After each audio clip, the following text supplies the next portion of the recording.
Hi, this is Philip Martin from the Phoenix Society. In this video I'll be describing how I grip and cut with a Viking sword that has a Petersen type AE hilt. The sword I have here is a Suontaka Viking Sword from Castle Keep, made by Rob Miller. The grip on this sword is 3 inches long.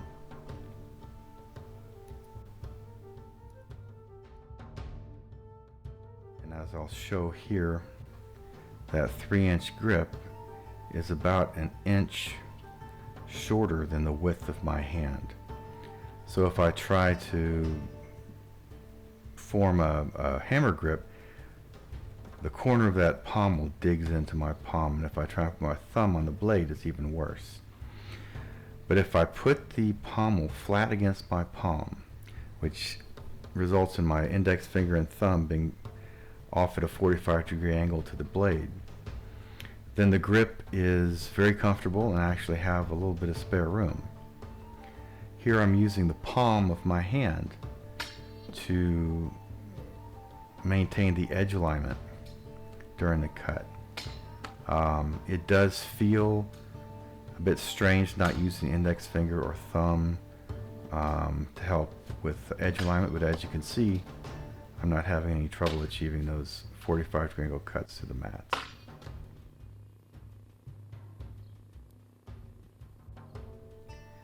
Before moving on to more test cutting, I'd like to take a moment to discuss my approach to understanding these swords with very short grip lengths. This actually began for me about a year ago when I was performing test cutting with an early design of falchion that also had a 3-inch grip. I found that when I placed my thumb on the guard, as is shown in manuscripts, the sword was easier to control and edge alignment was very intuitive.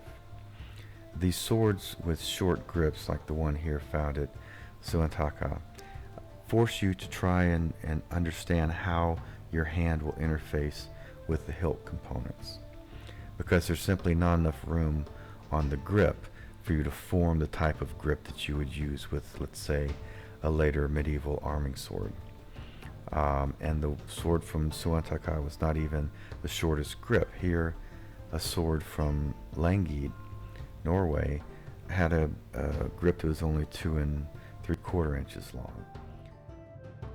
This sword is believed to have belonged to one of King Canute's Viking warriors, and these Vikings would not have had small hands.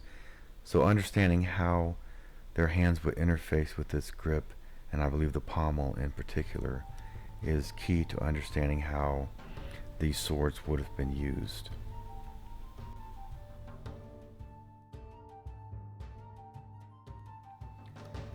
Placing the pommel flat against the palm of the hand, the fingers fit nicely in the space between the pommel and the guard, forming a secure grip.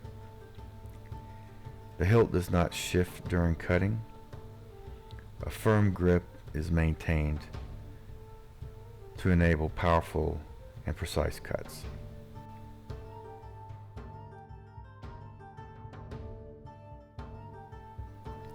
And here's some more test cutting. Here I'll be demonstrating the well-known and well-documented Viking double cut. Seriously though, this is my first weekend to cut with this sword, my first weekend to try this style of grip, and to be able to perform a quick cut combination like this, where every cut needs to be well aligned, demonstrates how effective and intuitive this style of gripping the sword is.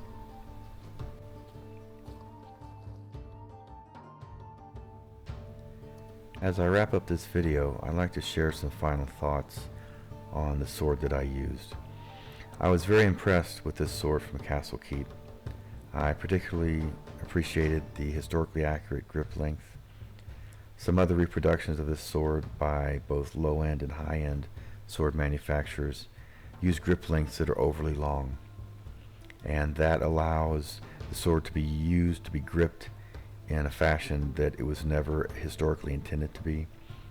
As a HEMA practitioner, I would like to understand how these weapons were used, We don't have treatises.